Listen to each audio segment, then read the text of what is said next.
어느덧 16번째의 시간이 되었습니다. 이제 마지막을 달려가고 있는데요. 오늘의 말씀은 지난주일 읽었던 느헤미야 13장 1절과 3절 같이 13장에 놓여 있지만은 시대는 연수는 상당히 차이가 납니다. 지난주에 나눴던 말씀은 12장하고 연결되는 말씀이고 오늘부터 4절부터 읽는 말씀은 한 10여 년 후의 말씀입니다. 느헤미야가 예루살렘의 소식을 듣고 예루살렘에 돌아가서 3일 만에 성벽을 짓기 시작하죠. 그래서 52일 동안 정말 최선을 다해서 백성들과 힘을 모아서 성벽을 세웁니다. 그리고 백성들이 에스라를 찾아와서 성경을 읽어달라고 하면서 이제 말씀의 영적 회복 운동이 일어나고 그리고 성벽 봉헌식과 기쁨과 감사의 잔치를 벌입니다. 그리고 지난주에 말씀을 통해 살펴본 것처럼 다시 율법의 말씀을 들으면서 암몬과 모압 사람들을 그들의 공동체에서 몰아냅니다. 이것이 거의 한 1년여 동안 이루어진 일입니다. 그리고 오늘 말씀에 보면은 오늘 말씀 느헤미야 13장 6절에 보면은 아닥사스다 왕 32년이라고 표현이 되어 있어요. 느헤미야 1장에 보면은 아닥사스다 왕 20년이나 됐습니다. 20년하고 32년이면 차이가 몇 년 되죠? 12년이 차이가 나요. 이제는 12년이나 시간이 흘러간 거예요. 그런데 느헤미야가 12년 되었을 때 총독으로 예루살렘에 있을 때에 페르시아 왕 아닥사스다 왕이 페르시아로 오라고 합니다. 본국으로 오라고 합니다. 그래서 원래 이 사람의 직업은 왕의 술관원이었죠. 그렇기 때문에 페르시아로 돌아갑니다. 그런데 몸은 페르시아로 갔지만 마음은 어디에 가 있냐면은 예루살렘에 가 있는 거예요. 그래서 아닥사스다 왕에게 부탁합니다. 왕이시여, 나에게 다시금 예루살렘에 돌아갈 수 있도록 좀 시간 좀 내주십시오. 허락해 주십시오.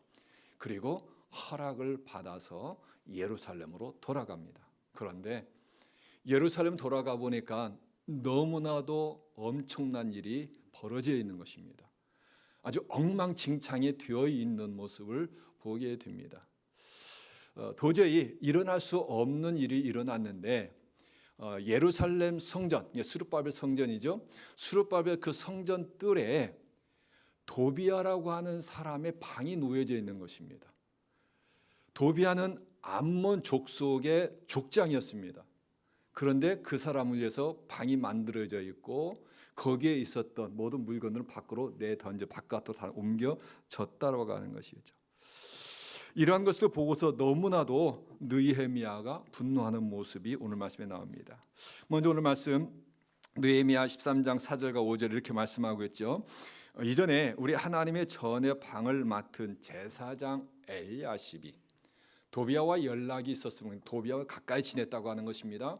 도비아를 위하여 한 큰 방을 만들었으니 그 방은 원래 소재물과 유향과 그릇과 또 레위 사람들, 노래하는 자들, 문지기들에게 11조로 주는 곡물과 새 포도주와 기름과 또 제사장들에게 주는 거제물을 두는 곳이라. 자, 도비아는 암몬 사람입니다. 산발락과 함께 성벽을 지을 때 가장 방해했던 사람이 도비아였습니다. 그 느헤미야 4장 3절에 보면 이렇게 말합니다. 너희가 건축하는 돌 성벽은 여호가 올라가도 무너질 것이다. 그런데 무슨 성벽을 짓느냐고 하느냐. 업신여겼습니다. 그래도 말이 통하지 않자 제사장 느스마야라고 하는 사람에게 뇌물을 주어서 느헤미야를 성전으로 이제 이끌어서 느헤미야를 죽이려고 했습니다. 그런데 그를 위해서 제사장 엘리야십이라고 하는 사람이 한 큰 방을 만들어 주었다고 하는 것이죠. 여기서 한 큰 방을 만들어 주었다고 하는 것은 몇 개의 작은 방을 허물은 거예요. 그래서 몇 개의 작은 방을 허물어 가지고 거기에 도비아가 생활하게 해준 것입니다. 자, 그런데 그 방에 대해서 오늘 읽었던 말씀 속에서 그 방은 어떤 방이었냐면 하나님께 제사 드릴 때 사용하는 소재물, 유향, 그릇들. 우리 교회도 조그만 그런 룸들 있잖아요. 벽에 벽장 같은 곳에 있어서 그 성찬기도 갖다 놓기도 합니다. 자, 그런데 그 예루살렘의 스룹바벨 성전 그뜰에 그 방에다가 하나님 앞에 제사 드릴 때 쓰는 그 물건들이 놓여 있고, 제사장과 또 레위 사람들, 봉사하는 사람들을 위해서 주어야 될 곡물과 양식들, 거제물이 놓여 있었습니다. 그런데 그런 것들 다 밖으로 내버린 거예요. 다 다른 데로 옮겨놓고 하나님 앞에 제사 드릴 때 사용할 그 모든 물품을 다 다른 데 옮겨놓고 오히려 그 방을 헐어서 크게 만들어서 도비아라고 하는 사람에게 방을 내어 주었다고 하는 것이죠. 도저히 일어날 수 없는 일이 일어나고 말았다고 하는 것입니다. 자, 이 일을 통하여서 우리에게 주는 교훈 메시지가 있습니다. 오늘 말씀을 통해서 두 양쪽 측면을 살펴보려고 하는데요. 먼저 제사장 엘리야십과 백성들을 통해서 우리에게 주는 메시지와 경고가 있습니다. 첫째입니다. 누구나 신앙의 유혹에 쉽게 무너질 수 있다라고 하는 것입니다. 누구나 신앙의 유혹에 쉽게 무너질 수 있다. 이것이 엘리야십과 백성들을 통해 우리에게 주는 메시지입니다. 느헤미야가 예루살렘에 들어왔을 때 성전이 무너진 것은 아니었습니다. 성전은 여전히 세워져 있었습니다. 성벽도 여전히 든든히 세워져 있었습니다. 그런데 무엇이 무너졌습니까? 성전과 성벽은 세워져 있는데 성전과 성벽 안에 거하면서 하나님께 영광 돌리고 예배 드려야 할 제사장과 백성들이 무너졌다는 거예요. 영적 신앙, 영적 마음이 무너지고 말았다고 하는 것입니다. 그런데 안타깝게도 그들의 영적 신앙이 무너지는데 영적 지도자 제사장부터 무너진 것을 보게 됩니다. 우리가 느헤미야서를 계속 살펴보았듯이 지금까지 잘 왔어요. 12장까지는. 느헤미야 12장까지 잘 왔던 것이 어떻게 왔습니까? 느헤미야가 하나님 앞에 바로 섰고요. 또 예루살렘에 돌아와 보니까 제사장들과 지도자들이 항상 앞장을 섰어요. 성벽을 세울 때도 앞장을 섰고 그들이 하나님 앞에 헌신하고 또 예루살렘에 들어와서 우리가 살겠습니다. 예루살렘을 우리가 돌보겠습니다. 지키겠습니다라고 앞장섰던 사람들이 제사장들이었고 지도자들이었습니다. 그런데 영적 신앙이 무너질 때 또 누구부터 무너집니까? 제사장부터 무너져요. 제사장부터 무너지면서 백성들에까지 이어졌다고 하는 것이죠. 이것을 통해서 지도자가 얼마나 중요한가를 보여줍니다. 그리고 지도자가 넘어지는 것을 통해 볼 때 누구나 다 우리가 자만할 수 없고 방심할 수 없는 것을 누구나 다 쉽게 무너질 수 있다고 하는 것이죠. 사탄은 아주 교묘한 자입니다. 하나님에게 대적하기 위해서는 최고의 방법은 리더를 무너뜨리는 겁니다. 최고의 지도자를 무너뜨리는 것입니다. 세상의 전쟁도 그러지 않습니까? 세상의 전쟁도 승리하기 위해서는 최고의 통치권자를 무너뜨리는 거예요. 제일 앞에 있는 장군을 무너뜨리는 것입니다. 영적인 면에서도 마찬가지라는 것이죠. 초대 예루살렘 교회가 부흥하고 성장했을 때 교회를 무너뜨리기 위해서 사단이 쓴 전략이 무엇인지 아십니까? 제자들을 무너뜨리는 거였어요. 그래서 제자들을 통해서 하나님의 말씀이 선포되어지고 초대 예루살렘 교회가 든든히 세워져 갈 때에 교회 안에 불평이 터지기 시작했습니다. 제자들을 향한 불평이었어요. 제자들을 향한 원망이었습니다. 제자들이 하나님의 말씀을 선포할 뿐만 아니라 그 당시에는 뭐 집사든지 장로든지 이런 뭐 재직이 없었습니다. 섬긴 사람도 없었어요. 그러다 보니까 제자들이 교회의 여러 가지 일들을 돌아보는데 특별히 당시에 예루살렘이 몹시 가난한 시대입니다. 힘든 시대. 교인들도 어려웠어요. 그러니까 제자들이 어려운 형제들 도왔습니다. 그런데 우리도 다른 사람 돕고 또 교회에서도 일을 해보지만은 한쪽 돕다 보면은 좀 빠지고 소외되는 쪽이 있어요. 그러다 보니까 당연히 거기도 그러지 않았겠습니까? 한쪽에 소외된 사람들이 제자들을 원망하기 시작했습니다. 왜 저쪽에 있는 사람들만 돕느냐? 왜 우린 돕지 않느냐? 계속 불평의 말이 나오기 시작합니다. 여러분 학교 공부해보서 알죠? 학교에서 여러분 공부하는데 어느 선생님은 너무 좋아요. 어느 선생님은 싫어요. 그럼 어때요? 내가 좋아하는 선생님의 그 학과목은 열심히 공부하는데 내가 마음에 들지 않는 선생님의 그 공부는 하기 싫어요. 수업 시간 듣기 싫어요. 제자들에게 불평이 터지기 시작하니까 무엇이 문제입니까? 제자들과의 관계에만 문제가 되는 것이 아니라 제자들이 하나님의 말씀을 전할 때 제자들의 말에 하나님의 말씀이 들어오지가 않는 것입니다. 사탄은 바로 그런 방법을 통해서 제자들과 교인들과의 관계를 멀게 했다고 하는 것이죠. 이게 사단의 전략입니다. 사도 바울도 그랬습니다. 바울이 그의 전 삶을 바쳐 복음을 전하자 더 이상 전하지 않도록 못하도록 바울을 모함하게 하여서 교인들과 바울을 멀리하게 합니다. 감옥에 가두기까지 하십니다. 그러자 바울이 교인들에게 이야기하죠. 부탁하죠. 나를 위해서 기도해 주십시오. 복음을 담대히 전하고 복음이 잘 전해지도록 기도해 달라고 부탁합니다. 이처럼 교회를 무너뜨리고 하나님을 방해하는 최고의 방법은 영적 지도자를 무너뜨리는 것입니다. 지금 예루살렘이 영적으로 무너졌습니다. 제사장 엘리야십부터 무너지기 시작했다고 하는 것이죠.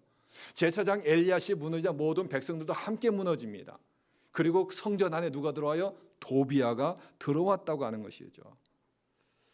자, 그렇다면 어떻게 제사장 엘리야십과 백성들이 영적으로 무너졌을까라고 하는 부분입니다.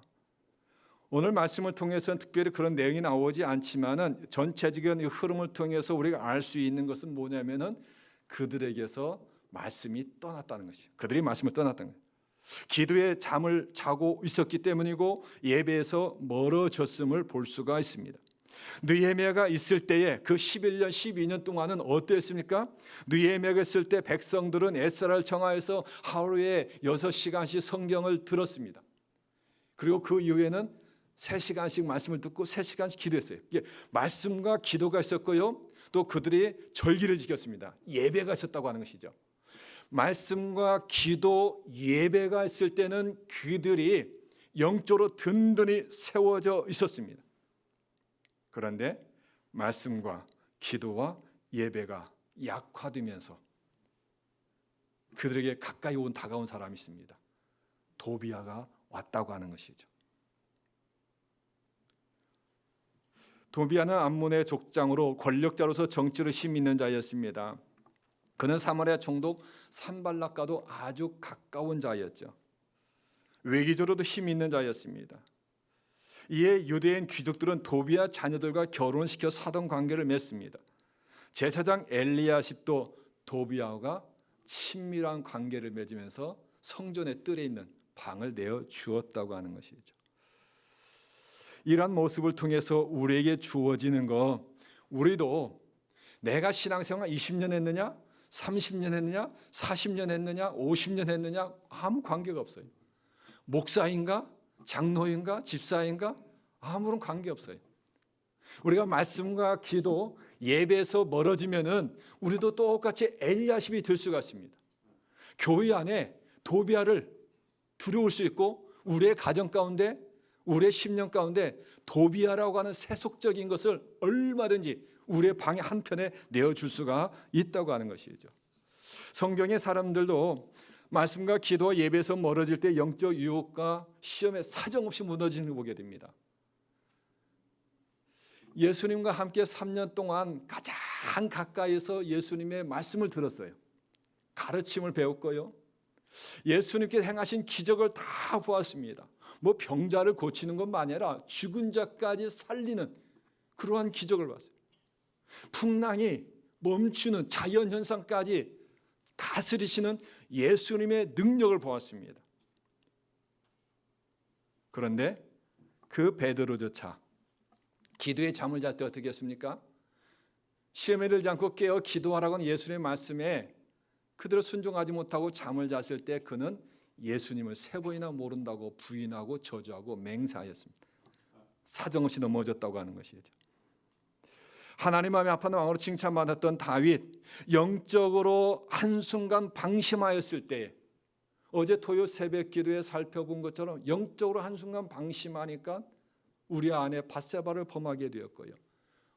충신했던 우리아를 최전방에 보내어서 죽게 하였습니다. 넘어지고 말았다고 하는 것이죠. 믿음의 조상 아브라함이 하나님의 말씀에 의지하여서 고향 친척을 떠나고 가나안에 도착했습니다. 그때는 말씀에 의지했어요. 말씀이 살아있었어요. 그런데 가나안 땅에 기근이 오자 말씀을 떠나버립니다.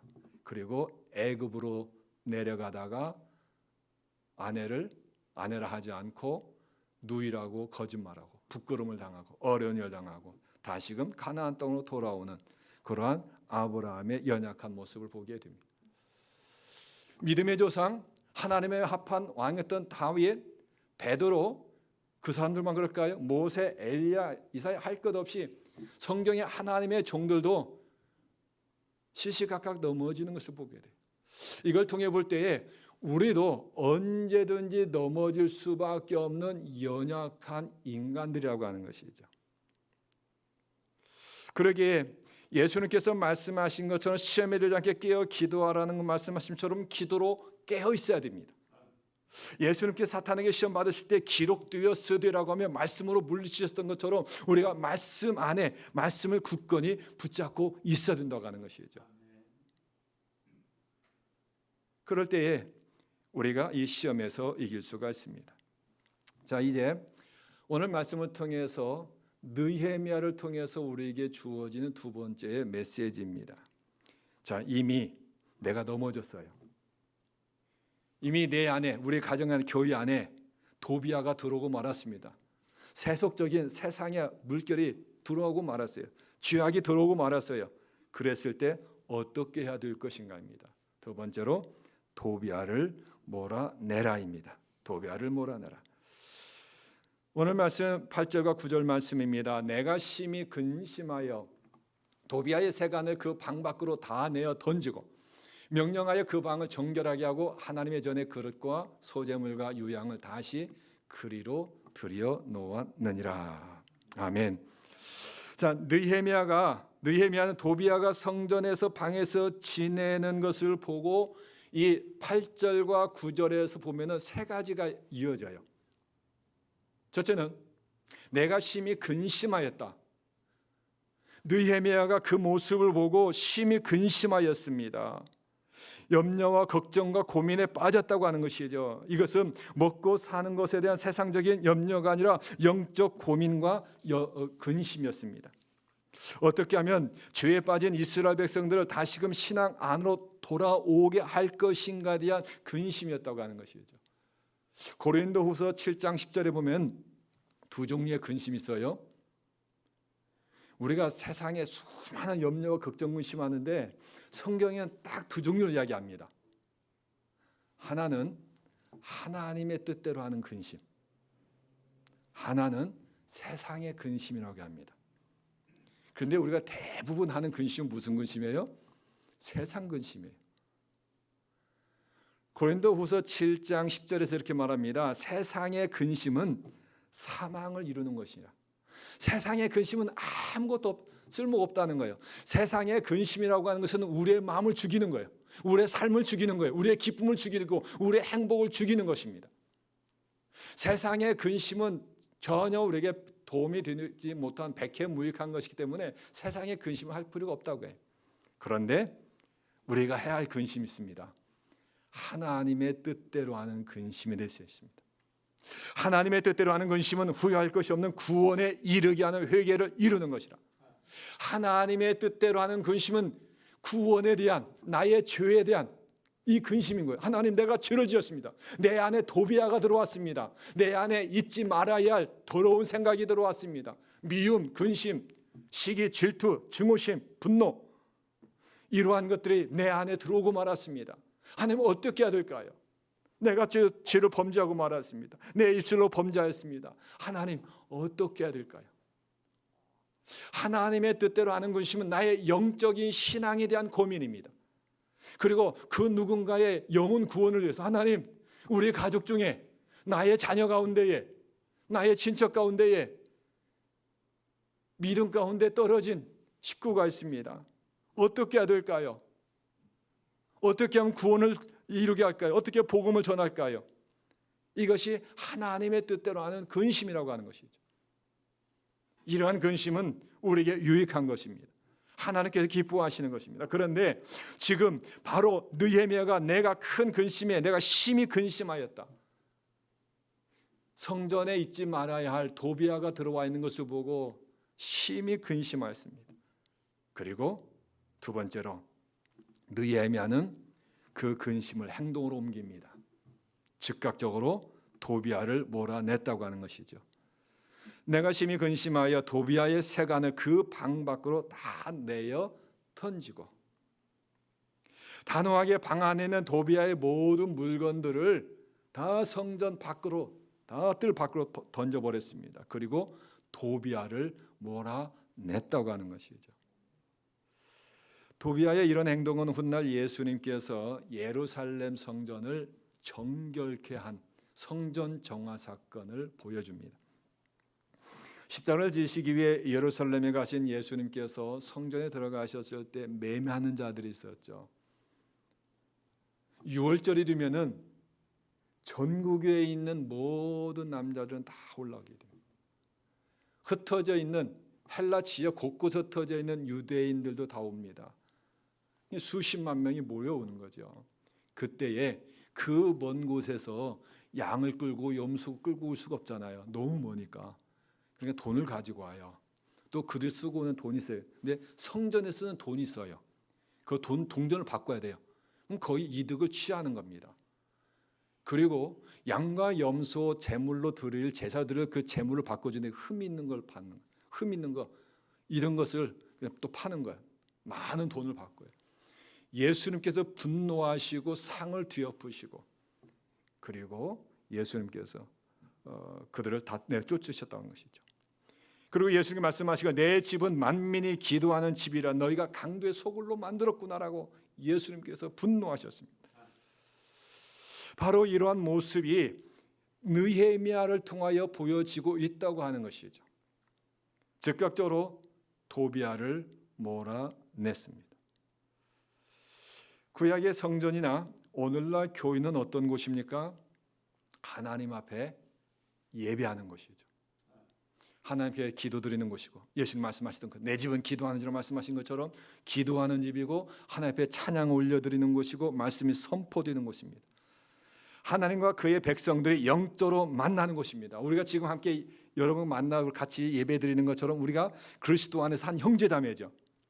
형제자매들이 함께 교제를 나누며 사랑을 실천하는 곳이 교회입니다. 교회는 천국의 모형으로서 거룩하고 정결한 곳이 되어야 합니다. 그런데 그 거룩한 성전을 도비아에게 내어줌으로 세속으로 물들여 버리고 말았다고 하는 것이죠. 다음 주에 살펴보겠지만 도비아를 성전에 들여놓은 데서 그친 것이 아니라 세 가지가 무너집니다. 안식일 예배가 무너져요. 헌금 생활이 무너지고 가정의 결혼관이 무너지고 맙니다. 이런 모습에 느헤미야는 분노하여 도비아와 모든 세간을 바깥에 내어 던지고 쫓아내었던 것입니다. 오늘 우리에게 주는 영적 교훈이 있습니다. 교회가 세상의 권력, 세상의 가치관, 세상의 방법, 이것을 수용하고 적절하게 타협하는 순간 교회는 영적 거룩성을 잃어버리고 만다고 하는 것이죠. 세상을 향한 빛을 잃어버리고 맙니다. 예수께서 말씀하신 것처럼 빛을 잃어버리고 맛을 잃어버린 소금과 같은 교회가 되고 마는 것입니다. 그러기에 교회 안에 도비아와 같은 세상의 가치관과 세속에 물들이지 못하도록, 발을 들이지 못하도록 거룩성을 유지해야 됩니다. 그런데 교회뿐만 아니라 우리 자신 안에 들어온 도비아를 몰아내야 합니다. 고린도전서 3장 16절에 사도 바울을 통해서 하나님께서 우리에게 이렇게 말씀하십니다. 우리 같이 한번 말씀 읽겠습니다. 너희가 하나님의 성전인 것과 하나님의 성령이 너희 안에 계시는 것을 알지 못하느냐. 아멘. 하나님께서는 눈에 보이는 이 건물 예배당, 이 교회만이 아니라 하나님의 형상으로 지어주신 우리 한 사람 한 사람을 너 자체가 성전이라고 말합니다. 너희가 하나님의 성전인 거 알지 못하느냐? 하나님께서는 우리를 교회로 삼아 주셨어요. 나 한 사람은 교회로 삼아 주셨어요. 내 안에 거하기를 원하시고요. 우리의 삶을 통해 예배 받으시기 원하시고요. 우리의 삶을 통하여 기도받기 원하시고요. 찬양받기 원하십니다. 그리고 우리 안에 하나님의 말씀을 주시기를 원하셔요. 그런데 혹시 느헤미야 시대에 엘리야십이 도비야를 성전들의 방에 마련해 준 것처럼 혹시 내 마음 한편에 세상의 도비야를 위해서 방을 내어주지 않았습니까?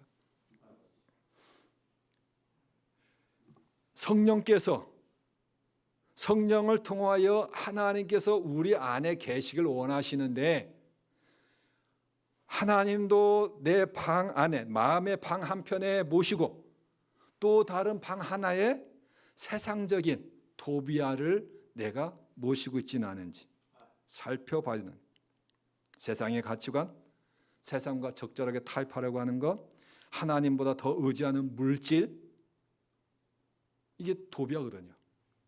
권력, 사람과의 관계. 오늘 이순철 장로님이 기도하면서 우리가 답을 찾으려고 할 때 성경에서 찾으려지 않고 유튜브에서 찾으려고 합니다. 이것이 바로 도비야인 거죠. 여러분 하루에 20분 성경 잘 읽고 있는 걸로 제가 알고 있어요. 아침에 보내준 성경. 그런데 그 20분 말고 더 많은 시간 뭐 하고 계세요? 아마 셀폰을 통해서 이것저것 유튜브 아마 몇 시간씩 볼 거예요. 우리의 마음에 엄청난 마음의 분량을 차지하고 말았어요. 하나님을 향한 기도, 하나님을 향한 찬양, 하나님을 향한 말씀, 하나님을 향한 생각보다도 이 유튜브를 통하여서 유튜브가 우리의 생각을 지배하고 있어요. 우리의 마음을 지배하고 있습니다. 우리의 시간을 지배하고 있어요. 이게 도비야입니다. 우리의 신앙을 좌지우지하는 이런 세상적인 이 도비야, 그리고 내 마음에 들어오는 염려, 걱정, 근심, 두려움, 미움, 시기, 질투, 뭐 더러운 생각들, 음란한 생각들, 뭐 세상적인 것들, 이러한 것들이 내 마음에 들어온 도비야라고 하는 것이죠. 이런 도비야를 내어 쫓아야 된다고 하는 것이죠. 오늘 말씀을 통해서 오늘 우리에게 주어지는 영적인 교훈입니다. 자, 느헤미야는 도비야를 내어 쫓았습니다. 그리고 세 번째로 방을 정결하게 하고 다시금 하나님께 제사 드릴 때 사용하는 그릇과 소재물과 유향을 다시 그 방에 들여놓았습니다. 너무나도 중요한 거예요. 내 속에 있는 세상의 도비야를 몰아내고 다시금 내 안에 하나님의 영적인 걸로 채워야 된다는 것입니다. 찬양과 기도와 예배, 이것으로 채워야 됩니다. 그럴 때 세상에 줄 수 없는 평강과 기쁨, 영적인 충만함과 은혜로 하나님께서 채워주시는 것입니다. 말씀의 결론을 맺으려고 합니다. 느헤미야가 12년 동안 있는 동안 그들은 성벽을 세웠고요. 그들은 영적인 회복과 말씀과 기도 가운데 있었습니다. 그런데 느헤미야가 자리를 비우고 성경에 보면은 며칠이라고 되어 있습니다. 그런데 사실 며칠이죠. 우리 신학자들은 보통 한 1년 정도 아니면 한 2, 3년으로 봅니다. 자, 그럼 1년 내지 한 2, 3년 자리를 비우자마자 바로 누가 들어와요? 도비야, 세상적인 것이 들어왔다고 하는 것이죠. 우리도 영적으로 깨어있지 않으면은 언제든지 우리의 신앙 연수와 관계없이 세상의 도비야가 들어올 수가 있습니다. 교회에 들어올 수도 있고 내 안에 들어올 수 있고 우리 가정 안에 들어올 수도 있습니다. 작은 구멍 하나가 저수지의 뚝을 무너뜨리고 작은 암세포 하나가 우리 사람을 죽음으로 몰고 갑니다. 작은 도비야가 교회를 무너뜨리며 우리의 영적 신앙을 무너뜨릴 수 있습니다. 그러기에 우리가 영적으로 민감하고 우리가 영적인 근심이 있어야 되겠고요.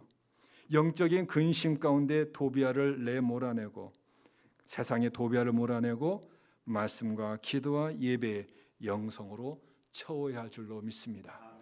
그럴 때 하나님께서 우리에게 다시 영적 회복과 놀라우신 은총으로 함께해 주실 것입니다. 이러한 은혜가 우리 새벽기와 여러분 가정 또 여러분 개인의 삶에 넘치기를 축원합니다. 기도드리겠습니다.